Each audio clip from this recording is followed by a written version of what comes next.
परिचय। छात्रों, इस अध्याय के पहले भाग में हमने समावयवता और रासायनिक अभिक्रियाओं की क्रियाविधि की मूलभूत संकल्पनाओं के बारे में पढ़ा था। आज हम कार्बनिक यौगिकों के शोधन की विधियों के बारे में पढ़ेंगे। शोधन की कुछ विधियां ऊर्ध्वपातन, वर्णलेखन, आसवन आदि हैं। सर, ये ऊर्ध्वपातन क्या है? कुछ ठोस पदार्थ गर्म करने पर बिना द्रव अवस्था में परिवर्तित हुए सीधे ही गैसीय अवस्था में परिवर्तित हो जाते हैं। चलो, अब कोई मुझे बताएगा कि ये वर्णलेखन क्या है? सर, वर्णलेखन किसी कार्बनिक मिश्रण में से अशुद्धियों को अलग करने और उसके विश्लेषण की एक विधि है। बहुत अच्छे आर्यन।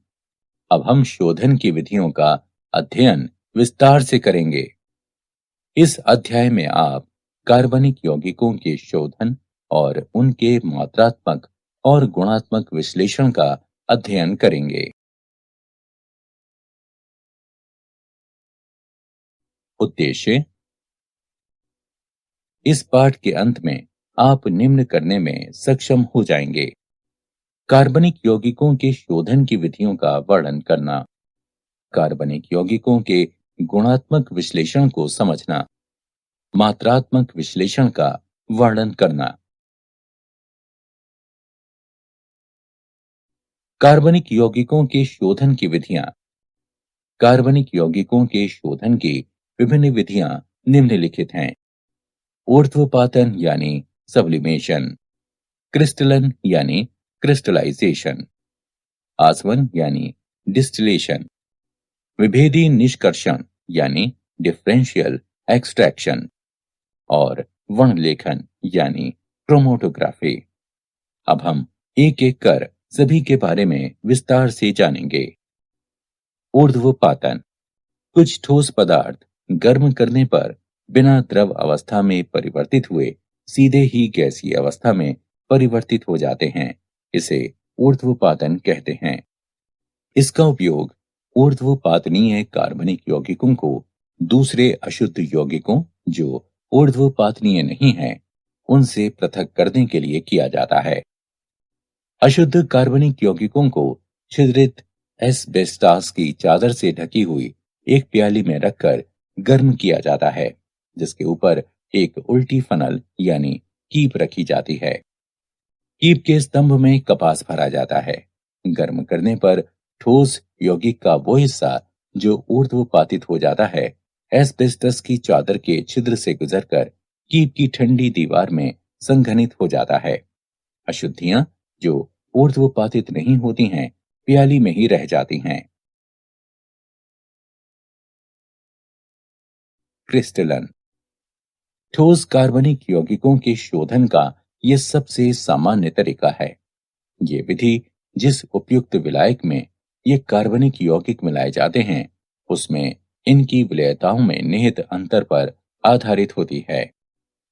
अशुद्ध पदार्थ पाउडर के रूप में होते हैं। इन्हें किसी विलायक के साथ एक फ्लास्क में गर्म किया जाता है। विलायक की मात्रा केवल गर्म करने पर पदार्थ के घुलने के लिए पर्याप्त होनी चाहिए। अब ये गर्म संतृप्त विलयन गर्म पानी की कीप से छान लिया जाता है। बाहरी कीप में परिचालित किए जाने वाला गर्म पानी विलयन को गर्म रखता है और कीप ही के अंदर क्रिस्टलीकरण नहीं हो पाता। यह गर्म निस्यंद बीकर में ठंडा किया जाता है। बड़े बड़े क्रिस्टल्स प्राप्त होते हैं और इन क्रिस्टलों को निस्यंद में से निस्यंदन के माध्यम से पृथक कर लिया जाता है। आसवन। आसवन द्रवों के शोधन की एक विधि है, जिसके द्वारा द्रव मिश्रण में से उनके विभिन्न घटकों से अलग अलग किया जाता है। एक फ्लास्क में द्रव मिश्रण को गर्म करने पर द्रव में उपस्थित कम क्वथनांक वाले घटकों का वाष्पीकरण शुरू हो जाता है। वाष्प को संघनित्र की सहायता से संघनित करके प्राप्त द्रव को ग्राही में एकत्र कर लिया जाता है। द्रव मिश्रण के वे घटक जिनका क्वथनांक उच्च होता है, बाद में वाष्पित होते हैं और इन द्रवों को अलग एकत्रित किया जा सकता है।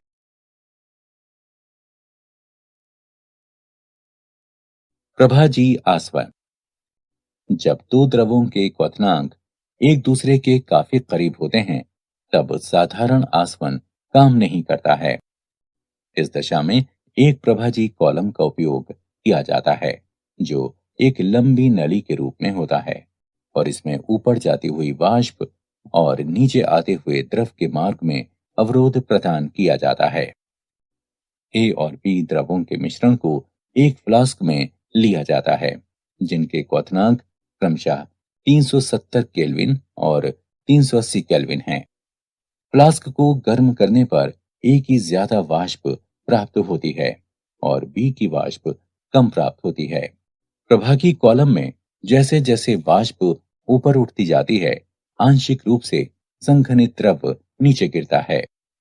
बी की वाष्प ए की वाष्प की तुलना में जल्दी संघनित होती है और जो वाष्प ऊपर जाती है उसमें ए की मात्रा ज्यादा होती है। संघनित द्रव नीचे गिरता है और ऊपर उठती वाष्प से टकराकर पुनः ऊष्मा लेकर वाष्पित होता है, जिसमें बी के अणुओं की खपत होती है। प्रभागी कॉलम में यह क्रमिक प्रक्रिया चलती रहती है, जिसके परिणाम स्वरूप कॉलम के शीर्ष पर बचने वाली वाष्प मुख्यतः ए की होती है, जबकि फ्लास्क में बचने वाला द्रव बी का होता है। निम्न दाब पर आसवन।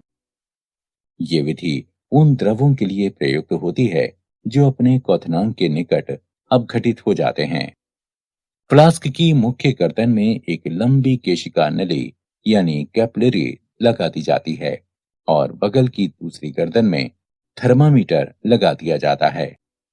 बगल की ट्यूब संघनित्र से जोड़ दी जाती है, जो दूसरे छोर पर ग्राही से जुड़ी होती है। ग्राही एक पंप से जुड़ी होती है जो दबाव को कम करता है। कम दबाव के साथ द्रव कम तापमान पर उबलने लगता है, जिससे तापमान अपघटन ताप तक नहीं पहुंच पाता है। उदाहरण, ग्लिसरॉल अपने क्वथनांक 563 केल्विन पर अपघटन के साथ उबलता है, पर यदि दबाव 12 मिलीमीटर तक कम कर दिया जाए तो ये 453 केल्विन पर बिना अपघटन के उबलने लगता है। भाप आसवन। इस विधि का प्रयोग उन पदार्थों के शोधन के लिए किया जाता है जो भाप में वाष्पशील और पानी में अमिश्रणीय होते हैं। यह विधि इस तथ्य पर आधारित है कि कोई द्रव उस तापमान पर उबलना शुरू करता है जब उसका वाष्प दाब वायुमंडलीय दाब के बराबर हो जाता है और दो अमिश्रणीय द्रवों का वाष्प दाब स्वतंत्र द्रवों के वाष्प दाब के योग के बराबर होता है। अशुद्ध यौगिक में लगातार भाप प्रवाहित की जाती है, जो कि आस्वित करने के लिए आवश्यक है। भाप द्रव को गर्म करती है और जल को भी संघनित करती है। कुछ समय बाद जल और द्रव का मिश्रण उबलना शुरू कर देता है, क्योंकि मिश्रण का वाष्प दाब वायुमंडलीय दाब के बराबर हो जाता है। इस क्षण में तापमान पदार्थ के क्वथनांक या जल के क्वथनांक से कम होता है। द्रवों और पानी के इस मिश्रण को संघनित कर ग्राही में एकत्र कर लिया जाता है, जिसे आसानी से अलग अलग किया जा सकता है। विभेदी निष्कर्षण। जब कार्बनिक यौगिक किसी जलीय विलयन में उपस्थित होता है, तब उस कार्बनिक यौगिक को ऐसे विलायक का उपयोग करके निष्कर्षित किया जाता है जिसमें कार्बनिक यौगिक की विलेयता जल की अपेक्षा अधिक होती है और ये विलायक जल में अमिश्रणीय हो। यदि कार्बनिक यौगिक की उस विलयन में घुलनशीलता कम होती है, तो यौगिक की सूक्ष्म मात्रा का निष्कर्षण करने के लिए विलायक की बड़ी मात्रा की आवश्यकता होती है। ये विधि सतत निष्कर्षण कहलाती है। वर्णलेखन। वर्णलेखन शोधन की एक ऐसी विधि है जिसे किसी मिश्रण के अवयवों को पृथक करने, कार्बनिक पदार्थों की पहचान करने और उनकी शुद्धता की जांच करने के लिए उपयोग में लाया जाता है। वर्णलेखन का वर्गीकरण। अधिशोषण वर्णलेखन, वितरण वर्णलेखन। अधिशोषण वर्णलेखन। अधिशोषण वर्णलेखन विभेदक अधिशोषण के सिद्धांत पर आधारित है, जिसके अनुसार विभिन्न यौगिक भिन्न अंशों में किसी विशिष्ट अधिशोषक जैसे ठोस सिलिका या एल्यूमिना जेल पर अधिशोषित होते हैं। विभेदी अधिशोषण के सिद्धांत पर आधारित दो प्रकार की वर्णलेखन तकनीकें निम्नलिखित हैं: कॉलम या स्तंभ वर्णलेखन और पतली परत वर्णलेखन। कॉलम वर्णलेखन।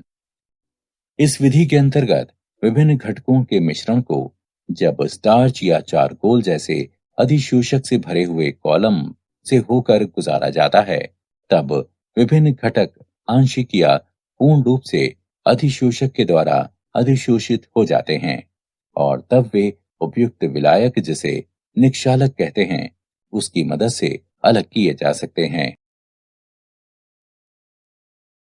पतली परत वर्णलेखन। इसमें एक अधिशोषक की पतली परत को किसी उपयुक्त आधार पर फैलाया जाता है, जैसे कांच की प्लेट।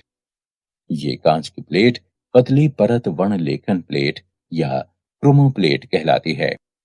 यौगिकों के मिश्रण का जिससे अवयवों को पृथक करना है, एक छोटा सा बिंदु टीएलसी प्लेट के एक छोर पर लगा दिया जाता है। अब प्लेट को कुछ ऊंचाई तक विलायक से भरे हुए बंद जार में डुबो दिया जाता है। जैसे जैसे विलायक ग्लास की प्लेट में आगे बढ़ता है, मिश्रण के अवयव भी अपने अधिशोषण की तीव्रता के आधार पर प्लेट पर ऊपर की तरफ चढ़ने लगते हैं। गति में भिन्नता के कारण वे पृथक हो जाते हैं। मिश्रण के हर यौगिक के सापेक्ष अधिशोषण को मंदन गुणक आरएफ मान के द्वारा प्रदर्शित किया जाता है। इसे निम्न प्रकार से निकाला जा सकता है: आरएफ बराबर आधार रेखा से यौगिक के बढ़ने की दूरी x बटे आधार रेखा से विलायक की आगे तक की दूरी y। वितरण वर्णलेखन। वितरण वर्णलेखन एक तरह से कागज वर्णलेखन है, जिसमें विशिष्ट प्रकार का कागज, जिसे क्रोमेटोग्राफी कागज कहा जाता है, उपयोग में लाया जाता है। इस कागज के छिद्रों में जल अणु बंध जाते हैं, जो स्थिर प्रावस्था का कार्य करते हैं। क्रोमेटोग्राफी कागज के आधार पर मिश्रण का बिंदु लगाकर जार में लटका दिया जाता है। जार में कुछ ऊंचाई तक उपयुक्त विलायक या विलायकों का मिश्रण भरा होता है, जो गतिशील प्रावस्था का कार्य करता है। विलायक पेपर की पट्टी पर ऊपर की ओर बढ़ता है और बिंदु के ऊपर प्रवाहित होता है। विभिन्न यौगिकों का दो प्रावस्थाओं में वितरण भिन्न भिन्न होने के कारण ये अलग अलग दूरी तक जाते हैं और पृथक हो जाते हैं। इस प्रकार विकसित पट्टी क्रोमेटोग्राम कहलाती है। रंगहीन यौगिकों को पराबैंगनी किरणों के नीचे रखकर या उपयुक्त अभिकर्मक के विलयन को छिड़ककर देखा जा सकता है। कार्बनिक यौगिकों का गुणात्मक विश्लेषण। कार्बन और हाइड्रोजन की पहचान। कार्बनिक यौगिकों को कॉपर 2 ऑक्साइड के साथ तेज गर्म किया जाता है। उत्पन्न हुई गैसों को परख नली के अंदर निर्जल कॉपर सल्फेट में से गुजारा जाता है और फिर चूने के पानी में प्रवाहित कर दिया जाता है। यदि कार्बन उपस्थित होता है तो ये कार्बन डाइऑक्साइड बनाता है, जो चूने के पानी को दूधिया कर देता है। अभिक्रियाएं निम्नलिखित हैं: कार्बनिक यौगिकों में उपस्थित कार्बन कॉपर 2 ऑक्साइड के साथ अभिक्रिया करके कॉपर और कार्बन डाइऑक्साइड बनाता है। उत्पन्न हुई कार्बन डाइऑक्साइड कैल्शियम हाइड्रोक्साइड से अभिक्रिया करती है, जिससे वो दूधिया हो जाती है, जो उस कार्बनिक यौगिक में कार्बन की उपस्थिति को सूचित करता है। यदि कार्बनिक यौगिक में हाइड्रोजन उपस्थित है तो ये पानी की वाष्प बनाता है, जो निर्जल कॉपर सल्फेट से गुजरकर CuSO4 5H2O बनाती है, जिससे उसका रंग नीला हो जाता है। अभिक्रियाएं निम्नलिखित हैं। कार्बनिक यौगिक की हाइड्रोजन कॉपर दो ऑक्साइड से अभिक्रिया करके कॉपर और पानी बनाती है। उत्पन्न पानी निर्जल कॉपर सल्फेट से क्रिया करके CuSO4 5H2O बनाता है, जिससे उसका रंग नीला हो जाता है। अन्य तत्वों की पहचान। कार्बनिक यौगिकों में उपस्थित नाइट्रोजन, सल्फर, हैलोजन और फास्फोरस जैसे अन्य तत्वों को लैसे परीक्षण के द्वारा पहचाना जा सकता है। कार्बनिक यौगिकों में उपस्थित तत्वों को सोडियम धातु के साथ संगलित करने पर ये तत्व संयोजी रूप से आयनिक रूप में परिवर्तित हो जाते हैं। अभिक्रियाएं निम्नलिखित हैं। जब सोडियम कार्बनिक यौगिकों में उपस्थित विभिन्न तत्वों के साथ क्रिया करता है, तब ये सोडियम संलग्न निष्कर्ष बनाता है। नाइट्रोजन के लिए परीक्षण। सोडियम संलग्न निष्कर्ष को फेरस सल्फेट के साथ मिलाने पर, जो कि सोडियम साइनाइड है, सोडियम पेरोसाइनाइड बनाता है। इस अभिक्रिया के दौरान फेरिक आयन बनता है, जो फेरोसाइनाइड से क्रिया करके फेरीफेरोसाइनाइड बनाता है, जिसका रंग नीला होता है। सल्फर के लिए परीक्षण। यदि कार्बनिक यौगिक में सल्फर उपस्थित है, तो इसे सोडियम संलग्न निष्कर्षण, जो कि सोडियम सल्फाइड है, उसको सोडियम नाइट्रोक्लोराइड के साथ अभिकृत करने पर सल्फर की उपस्थिति के कारण जो बैंगनी रंग आता है, उसके द्वारा उसे पहचाना जा सकता है। हैलोजनों के लिए परीक्षण। सोडियम संलग्न निष्कर्षण के एक भाग को NaX नाइट्रिक अम्ल के द्वारा अम्लीकृत करके उसमें सिल्वर नाइट्रेट मिलाया जाता है। यदि सफेद अवक्षेप बनता है, जो कि अमोनियम हाइड्रोक्साइड में विलयत हो जाता है, तब ये क्लोरीन की उपस्थिति को दर्शाता है। यदि पीला अवक्षेप बनाता है, जो कि अमोनियम हाइड्रोक्साइड में अल्प विलय है, तब ये ब्रोमीन की उपस्थिति को दर्शाता है। और यदि ये पीला अवक्षेप अमोनियम हाइड्रोक्साइड में अविलय है, तब ये आयोडीन की उपस्थिति को दर्शाता है। यदि नाइट्रोजन या सल्फर की संभावना होती है, तो परीक्षण के पूर्व सोडियम संलग्न निष्कर्षण को 2 मिनट तक उबाला जाता है, जिससे HCN और H2S के साइनाइड और सल्फाइड विघटित हो जाएं, जो परीक्षण में बाधा उत्पन्न करते हैं। फास्फोरस के लिए परीक्षण। किसी कार्बनिक यौगिक में फास्फोरस की उपस्थिति का पता लगाने के लिए उस कार्बनिक यौगिक को सोडियम पेरोक्साइड के साथ गर्म किया जाता है। बने हुए विलयन को सांद्र नाइट्रिक अम्ल के साथ उबालकर अमोनियम मॉलिब्डेट मिलाया जाता है। पीले रंग का अवक्षेप फास्फोरस की उपस्थिति को प्रदर्शित करता है। मात्रात्मक विश्लेषण। कार्बन और हाइड्रोजन। कार्बनिक यौगिकों के एक नमूने को शुष्क शुद्ध ऑक्सीजन की भाप में कॉपर 2 ऑक्साइड की उपस्थिति में 700 डिग्री सेल्सियस पर गर्म किया जाता है। हाइड्रोजन ऑक्सीकृत होकर पानी बनाती है और कार्बन से कार्बन डाइऑक्साइड बनता है। उत्पन्न जल की मात्रा ज्ञात करने के लिए मिश्रण को निर्जल कैल्शियम क्लोराइड युक्त नली में से प्रवाहित किया जाता है और कार्बन डाइऑक्साइड की मात्रा का निर्धारण करने के लिए इस मिश्रण को पोटेशियम हाइड्रोक्साइड के विलयन में से प्रवाहित किया जाता है।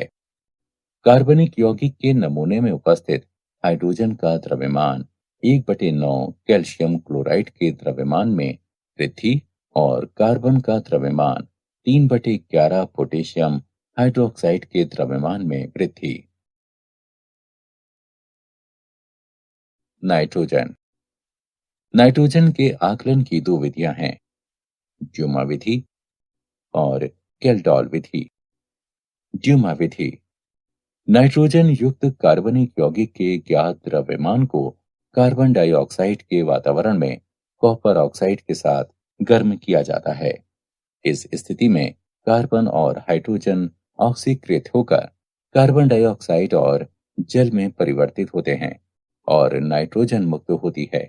यदि अल्प मात्रा में नाइट्रोजन ऑक्साइड बनती है तो उन्हें गर्म कॉपर के तार पर प्रवाहित करके वापस अपचयित कर लिया जाता है।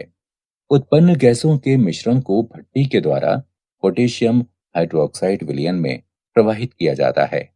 पोटेशियम हाइड्रोक्साइड कार्बन डाइऑक्साइड को अवशोषित कर देता है और नाइट्रोजन को नली के ऊपरी भाग से एकत्रित कर लिया जाता है। कार्बनिक यौगिक में नाइट्रोजन का प्रतिशत, जिसका द्रव्यमान m ग्राम है, 28 गुणे V गुणे 100 बटे 22,400 गुणे m, जहां V एसटीपी पर नाइट्रोजन का आयतन है। कैल्डोल विधि। कैल्डोल विधि में नाइट्रोजन का निर्धारण अमोनिया गैस के द्वारा किया जाता है। कार्बनिक यौगिक को सल्फ्यूरिक अम्ल के साथ गर्म किया जाता है। कार्बनिक यौगिक में उपस्थित नाइट्रोजन अमोनियम सल्फेट में परिवर्तित हो जाती है। अमोनियम सल्फेट को सोडियम हाइड्रोक्साइड के आधिक्य के साथ गर्म करने पर अमोनिया मुक्त होती है। इस उत्पन्न हुई अमोनिया को मानक सल्फ्यूरिक अम्ल के ज्ञात विलयन में अवशोषित कर लिया जाता है। उत्पादित अमोनिया का अनुमान प्रतिक्रिया में इस्तेमाल हुई सल्फ्यूरिक अम्ल की मात्रा से लगाया जा सकता है। अमोनिया के अवशोषण के पश्चात अपशिष्ट सल्फ्यूरिक अम्ल को 4 के मानक विलयन द्वारा अनुमापित कर लिया जाता है। अम्ल की आरंभिक मात्रा और अभिक्रिया के बाद शेष मात्रा के अंतर से अमोनिया के साथ अभिकृत अम्ल की मात्रा ज्ञात होती है।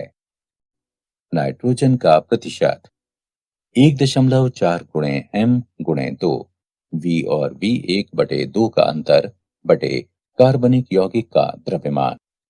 यहाँ V बराबर H2SO4 का आयतन मिलीलीटर में, V1 बराबर NaOH का आयतन मिलीलीटर में, m बराबर H2SO4 की मोलारता। हैलोजन। कैरियस विधि। कार्बनिक यौगिक की निश्चित मात्रा को कांच की एक नली में सधूम नाइट्रिक अम्ल के साथ सिल्वर नाइट्रेट की उपस्थिति में भट्टी में गर्म किया जाता है। इसे कैरियस विधि कहते हैं। बने हुए सिल्वर हैलाइड को अलग करके धोकर सुखाकर तौल लिया जाता है। हैलोजन का प्रतिशत X का परमाणविक द्रव्यमान गुणा M1 गुणा 100 बटे AgX का आणविक द्रव्यमान गुणा m। यहाँ M1 AgX का आणविक द्रव्यमान और m कार्बनिक यौगिक का द्रव्यमान है। सल्फर। कार्बनिक यौगिक की ज्ञात मात्रा को एक नली में सधूम नाइट्रिक अम्ल के साथ गर्म किया जाता है। सल्फर सल्फ्यूरिक अम्ल में परिवर्तित हो जाता है। प्राप्त सल्फ्यूरिक अम्ल को बेरियम क्लोराइड मिलाकर बेरियम सल्फेट के रूप में अवक्षेपित कर लिया जाता है। अवक्षेप को छानकर धोकर सुखाकर तौल लिया जाता है। सल्फर का प्रतिशत 32 गुणा M1 गुणा 100 बटे 233 गुणा m। यहाँ M1 बने हुए बेरियम सल्फेट का द्रव्यमान है और m कार्बनिक यौगिक का द्रव्यमान है। फास्फोरस। फास्फोरस युक्त कार्बनिक यौगिक की ज्ञात मात्रा को सधूम नाइट्रिक अम्ल के साथ गर्म करने पर उसमें उपस्थित फास्फोरस फास्फोरिक अम्ल में ऑक्सीकृत हो जाता है। इसे अमोनिया और अमोनियम मॉलिब्डेट मिलाकर अमोनियम फॉस्फेटो मॉलिब्डेट के रूप में अवक्षेपित किया जाता है। फास्फोरस का प्रतिशत 31 गुणा M1 गुणा 100 बटे 1877 गुणा m। यहाँ M1 अमोनियम फॉस्फेटो मॉलिब्डेट का द्रव्यमान है और m कार्बनिक यौगिक का द्रव्यमान है। ऑक्सीजन। किसी कार्बनिक यौगिकों में ऑक्सीजन का प्रतिशत भिन्नता की विधि से ज्ञात किया जा सकता है। कार्बनिक यौगिक में ऑक्सीजन की प्रतिशतता की गणना उसमें उपस्थित अन्य तत्वों की प्रतिशतताओं के योग को 100 में से घटाकर निकाली जाती है। कार्बनिक यौगिकों की एक निश्चित मात्रा को नाइट्रोजन गैस के प्रवाह में गर्म किया जाता है। उत्पन्न हुई गैसों के मिश्रण को रक्त तप्तकोप पर प्रवाहित करने पर ऑक्सीजन गैस कार्बन मोनोऑक्साइड में परिवर्तित हो जाती है। अब इस गैसीय मिश्रण को आयोडीन पेंटऑक्साइड मिलाने पर carbon monoxide gas carbon dioxide में ऑक्सीकृत हो जाती है।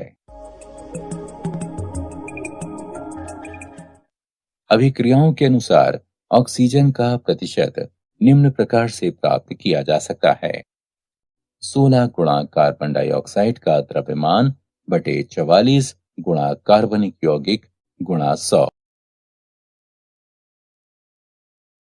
क्या आप जानते हैं कार्बन सभी सजीवों में पाया जाता है?